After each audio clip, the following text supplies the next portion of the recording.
আজি ৱেডাৰত ইমান টেঙা খোৱা আৰু মই লৈ আহিছোঁ তেতেলী ভিডিঅ'। স্কুলৰ পৰা ঘূৰি আহোঁতে তেতেলী খোৱা মনত আছেনে বাৰু আপোনালোকৰ? তেতেলী মৰ্টনে হওক বা তেতেলী লাডুৱে হওক বা তেতেলী গছৰ পৰা পাৰি খোৱাটোৱে সেই সোৱাদটো কোনো পাহৰিব নোৱাৰোঁ কিজনী। আগৰ দিনবোৰ সঁচাই কি যে ভাল লগা আছিলে ন।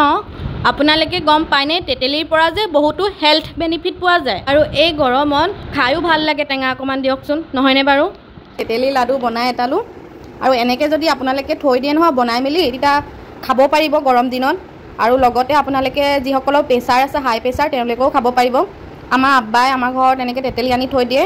আব্বা আৰু মাজনৰ প্ৰেছাৰ আছে খায় কেতিয়াবা সিহঁতি, আৰু লগতে ময়ো মনে মনে খাওঁ এটা দুটা। তেতেলী দেখি বাৰু কাৰ কাৰ লোভ লাগে? মোৰ যে একদম জিভা পানী পৰি যায় গম পায়। মই ইমানেই ভাল পাওঁ তেতেলী খাই পেলাই, বিৰাট টেষ্টি লাগে খাই। আৰু মই যিকোনো টেঙাই খাই ভাল পাওঁ বাৰু, সেইটো ন' ডাউট। আৰু এইটো মোৰ ভাইটি আকৌ দেই, আপোনালোকে চাগে মোৰ ভিডিঅ'ত ভাইটিক নেদেখে, সি লাজ কৰে সেইবাবে।